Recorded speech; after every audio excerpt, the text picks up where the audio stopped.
Salve, salve, moçada! Estamos aqui para continuar a leitura do livro A Linguagem das Emoções, do Paul Ekman. Estamos começando o capítulo 4, Comportando-se Emocionalmente. Então, neste capítulo, nós vamos falar a respeito da questão do comportamento emocional. Como já falamos em outros capítulos, uma coisa é a emoção e o que eu sinto, a outra coisa é o meu comportamento e o que eu faço. Porém, nós sabemos que as emoções têm alguns componentes que são pré-estruturados, pré-definidos a partir da nossa biologia. Ou seja, a nossa expressão das emoções é 100% livre? Nem tanto.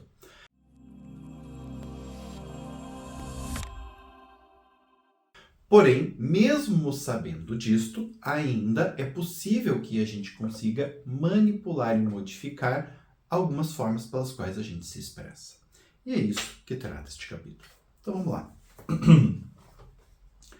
Podemos aprender a moderar o comportamento emocional do qual nos arrependeremos mais tarde, inibindo ou suavizando nossas expressões, prevenindo ou moderando nossas ações ou palavras.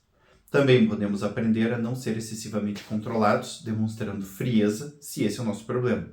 Seria ainda melhor se pudéssemos aprender a escolher o modo como nos sentimos e como expressar nossas emoções, de forma que possamos fazê-lo de forma construtiva.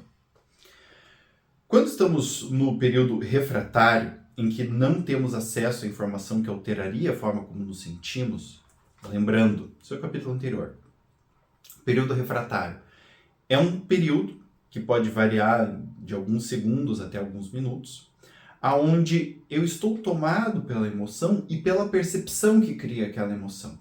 Então, mesmo que eu esteja diante de uma evidência que prove, irrefutavelmente, que aquilo que eu estou sentindo não está adequado, eu vou continuar sentindo o que eu estou sentindo porque eu estou num período refratário. Não queremos refrear nossas emoções. Aquilo que elas nos pressionam a fazer e dizer parece justificado e necessário. Se tentarmos controlar o que fazemos e dizemos, haverá um conflito entre nossos esforços deliberados, voluntários e nosso comportamento emocional involuntário. Este conflito será maior para aqueles que vivenciam as emoções com mais rapidez e com muito mais força do que os outros. Às vezes, tudo que podemos fazer é sair de cena. Então, o que o autor está falando aqui? Durante o período refratário, é muito difícil tentar modificar a nossa resposta emocional. Se você é uma pessoa que tem uma reação emocional mais forte, é mais difícil ainda. Então, o que acontece? Esse é o período que é menos favorável para a mudança. Então, como a gente já está falando sobre comportar-se, como podemos alterar os nossos estados emocionais, nós também estamos começando a pensar em qual é o melhor momento para fazer isso. E não é no período refratário. Então, o período refratário você não vai conseguir acessar dentro de você e fora de você elementos que são importantes para você fazer mudanças na tua maneira de expressar. Portanto, não é um período tão bom assim. A maioria de nossas emoções possui um sinal inconfundível que diz aos outros como nos sentimos. Aqui ele está dando exemplo de uma pessoa aleatória, e ele fala, Ellen poderia não ter dito nada, mas a expressão em seu rosto teria prevenido Jim de que ela já estava irritada, já que as emoções não são privadas. Então, esse é o primeiro aspecto importante para a gente compreender o nosso comportamento emocional.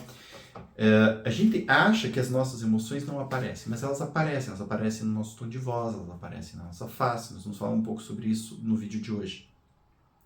Então, existe um aspecto da emoção que é o que eu estou pensando. Esse aspecto ninguém consegue saber. Mas o como eu estou me sentindo, especialmente se a pessoa me conhece um pouco bem, ela vai perceber. E inclusive o autor fala aqui, é parte de nossa herança evolucionista indicar o início de cada emoção. Aparentemente, ao longo da história de nossa espécie, foi mais útil para nós do que para as outras espécies saber a emoção que estamos vivenciando sem ter que contá-las. Ou seja, é importante entender que a expressão facial das emoções, que acontece de forma automática, ela é um dado evolucionista. Ou seja, ela faz parte dessa herança que organizou o nosso comportamento. Então, o que acontece? Se eu consigo demonstrar apenas com a minha expressão facial algo para você, você já pode organizar o teu comportamento mesmo que você não saiba o que aconteceu comigo. Filhos de pais alcoolistas têm essas percepções de uma forma muito sutil e muito exacerbada. Né? Por quê? Porque dependendo do jeito que o trinco na porta girou, né, o jeito que o pai girou a chave no trinco da porta, a criança já aprende que o pai está com raiva, ou que está descontrolado, ou que está tudo bem. Né? Esses sinais, eles organizam o nosso comportamento. Então, muitas vezes as pessoas falam, é ruim que as pessoas me veem como é que eu estou. Não, é bom, porque isso ajuda os outros. E a nossa espécie tende a ser uma espécie que se estrutura em relação ao outro. E não que rejeita, exclui apenas o outro quando vê que o outro está sob uma determinada emoção. Outra característica notável a respeito do sistema dos sinais emocionais é que ele está sempre ligado, pronto para difundir instantaneamente cada emoção sentida.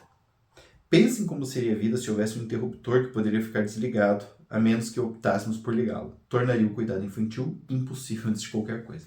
Quem já teve filhos ou já cuidou de crianças sabe que você tem que estar emitindo e recebendo informações emocionais o tempo todo. Né? Os pais, depois de um certo tempo, costumam parar assim. Peraí, tá tudo quieto demais. Deixa eu ver o que meu filho e minha filha tá fazendo. Né?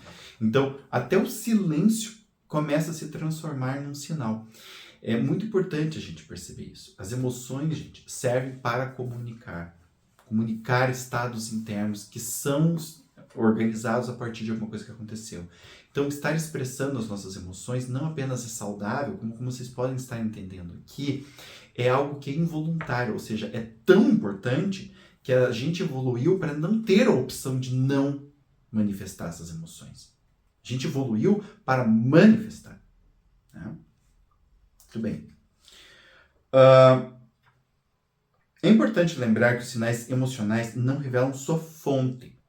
Podemos saber que alguém está furioso, sem saber exatamente o porquê. Ou seja, embora eu saiba que você está irritado, com medo, triste, eu não sei exatamente o que está despertando isso. Por isso que geralmente a primeira pergunta que a gente faz para alguém, quando a gente percebe que a pessoa está emocionada, é confirmar a emoção. Você está triste? Tô. O que te deixou triste? O que te deixou com raiva? O que está te deixando com medo? Nós precisamos entender qual é a situação que está gerando a emoção. E aqui ele vai falar sobre o erro de Otelo. Otelo é um personagem de William Shakespeare, né, que acaba assassinando a esposa Desdémona por causa de ciúmes. O erro de Otelo não foi a incapacidade de reconhecer os sentimentos de Desdémona. Ele sabia que ela estava angustiada e amedrontada. Seu erro foi acreditar que as emoções possuem uma única fonte. Foi interpretar a angústia dela como resultado da notícia da morte do seu suposto amante, e o medo como o de uma mulher infiel pega em traição. Para evitar o erro de Otelo, devemos resistir à tentação de saltar para as conclusões, lutando, e isso está realmente escrito essa palavra, lutando, para considerar motivos alternativos. Né? Uma pessoa cheia de medo pode lutar em vez de fugir ou se esconder. Ou seja, embora a emoção comunique o que eu estou sentindo, ela não comunica a fonte. E aí o que acontece? A gente sempre conclui algo. Nós precisamos sempre estar atentos para as nossas conclusões. Especialmente porque muitas vezes as nossas conclusões a respeito das emoções de terceiros está enviesada pelas nossas crenças, né? Pelos nossos esquemas iniciais desadaptativos. Então sempre tem algo nosso na nossa interpretação e na nossa conclusão. É diferente da percepção da emoção. A emoção eu percebo com dados sensoriais. A conclusão eu faço com o que eu tenho na minha mente a respeito disso. Então às vezes a pessoa está desanimada e alguém pode interpretar que essa pessoa está desanimada e colocar um ciúme em cima. Está desanimada porque está comigo. Se estivesse com o outro, estaria bem. Estaria rindo. Tá? Então, essa percepção é muito importante e eu gostaria de colocar um extra assim. Isso que ele fala de lutar para a gente conseguir fontes alternativas não deve ser interpretado como a tua interpretação está errada. mas sim como um exercício para a gente flexibilizar a nossa percepção do outro. Um exercício para a gente flexibilizar a nossa capacidade de gerar conclusões a respeito do que vemos. E, gente, esse exercício é extremamente importante, extremamente interessante. Quanto mais a gente faz isso, mais a nossa percepção acaba se ampliando também. Porque daí a gente... Bom, Beltrano está com medo, conclusão é essa. Quando a gente consegue imaginar várias outras conclusões, a gente também consegue começar a perceber esses outros elementos no mundo. E aí a nossa percepção se abre. E aí a nossa percepção a respeito das emoções e as conclusões às quais a gente vai chegar se tornam cada vez mais precisas. Justamente por causa desse exercício. Então façam esse exercício. É uma luta. Porque a gente tende a bater o martelo e é isso, porque é isso, porque é isso. Né? Mas quando a gente faz esse exercício, a gente consegue ampliar a nossa percepção. As variações de intensidade em cada família emocional são nitidamente assinaladas na face. Mas ainda não foi feito um trabalho científico para determinar se tipos diferentes de cada família de emoções também possuem expressões faciais únicas. Né? Então, por exemplo, eu estava falando aqui da raiva. A raiva tem uma irritação, assim, tipo, coisa, né? Até a fúria ensandecida. Então, o que ele estava falando é assim, a raiva tem marcadores muito claros. Agora, não se sabe ainda, até o momento da escrita deste livro, se a irritação também tem marcadores faciais distintos e a fúria também tem esses marcadores, ou se eles são apenas variações dos da raiva. Tá? Então, o que a gente vai começar a ver aqui é o seguinte, né? 7 emoções possuem uma expressão facial distinta e universal. Tristeza, raiva, surpresa, medo, aversão, desprezo e felicidade. Desprezo é um sentimento de superioridade com relação a uma outra pessoa, de ser superior, em geral, moralmente, mas também em inteligência, força, etc. O desprezo pode ser uma emoção muito agradável. Cada um desses termos emocionais corresponde a uma família de emoções afins. E cada uma dessas famílias vai ter, de certa forma, uma expressão facial. Tá? Por que eu estou dizendo de certa forma? Porque cada uma tem uma forma diferente. A tristeza é diferente da raiva, que é diferente do medo, que é diferente da aversão. Tá? Então, uma percepção importante é a face. E é universal, e é automática, e não é voluntária. Então, eu expresso, eu mostro, mesmo que eu não queira, e eu mostro com os músculos que estão programados geneticamente para fazer isso. A voz é outro sistema de sinal emocional idêntico em importância à expressão facial, mas diferente de modo interessante. A face é sempre observável, a menos que a pessoa deixe a cena ou que a cultura determine o uso de máscaras ou véu, o que é cada vez mais raro. A voz, porém, é um sistema intermitente, que pode ser desligado completamente de acordo com a vontade. De fato, não podemos ocultar nossa face completamente, embora a vontade de fazer isso pode ser um motivo pelo qual as pessoas muitas vezes preferem usar o telefone em vez de se comunicar diretamente e pessoalmente. E hoje em dia, por e-mail, por texto, então eu oculto a minha face. Porém, quando eu falo, né, eu posso não falar. Eu posso estar morrendo de raiva e com vontade de mandar você tomar naquele lugar, mas eu me calo. Né? Porque sobre isso a gente consegue ter um controle voluntário. Tá? O último modo pelo qual os sinais vocais e faciais se diferem é que a voz atrai nossa atenção, mesmo quando ignoramos a pessoa que envia o sinal, enquanto devemos prestar atenção na pessoa para captar as expressões faciais. Ou seja, se eu estou virado para essa parede e alguém lá, né, no outro quarto dá um grito de desespero ou de raiva, esta informação chega a mim e eu consigo identificar esta informação enquanto um grito de desespero ou de raiva, mesmo que eu não veja a pessoa. Mesmo que eu nem saiba quem é a pessoa. Então, o que ele vai falar aqui? Klaus Schroeder, meu colega e às vezes parceiro de pesquisa, é o principal cientista que estuda a voz e as emoções. Seu trabalho revelou que os sinais vocais das emoções são, como a face, universais. Ou seja, existem sinais vocais específicos que fazem a gente saber que aquela voz é uma voz de raiva, de medo, de alegria ou de tédio, ou de tristeza. Tá? Então esse daqui é um outro elemento importantíssimo. Quando a gente está sentindo uma emoção de forma intensa e a voz que sai, né? Quando a gente vai expressar essa emoção a partir da voz, esta voz tem um marcador específico. Além dos sinais emocionais faciais e vocais, há também os impulsos emocionais na ação física que podem ser identificados. Acredito que são tão universais quanto as expressões faciais e vocais, embora não exista muita pesquisa a respeito, pelo menos até o momento que esse livro foi escrito. E esse livro, gente, já é relativamente antiguinho. 2003, né? 20 anos já. Estou gravando esse vídeo em 2023, então ele já está com 20 anos. E ele está falando da pesquisa dele, que é mais antiga ainda, então já tem uns 40 anos aí o conteúdo desse livro. Além dos sinais emocionais, há também os impulsos, né? Então eu acredito que são tão universais quanto as expressões, embora não exista muita pesquisa a respeito. Descreverei resumidamente aqui quais são, pois não são tão familiares para nós quanto as outras manifestações. Na raiva e também em algumas formas de satisfação, há um impulso para aproximar do gatilho emocional. No medo, há um impulso para congelar, se isso evitar a detecção, né? Tipo assim, tigre dentro de dentes de sabre passando. Tigre foi embora. Né? Ou para escapar da situação perigosa se não for possível evitar a detecção. Então o tigre olhou para mim, me viu ali e lambeu os beijos. Há um impulso para similar na aversão, mas o autor acha que não é tão forte. Né? Na tristeza, mas não na angústia, há uma perda generalizada do tônus muscular. A postura se retrai sem ação. E é importante entender isso. Isso daqui, gente, não tem a ver com falta de força. Isso daqui tem a ver com o que a tristeza requer. A tristeza requer o luto. Então, ela tira a energia para o mundo externo e coloca essa energia para o mundo interno.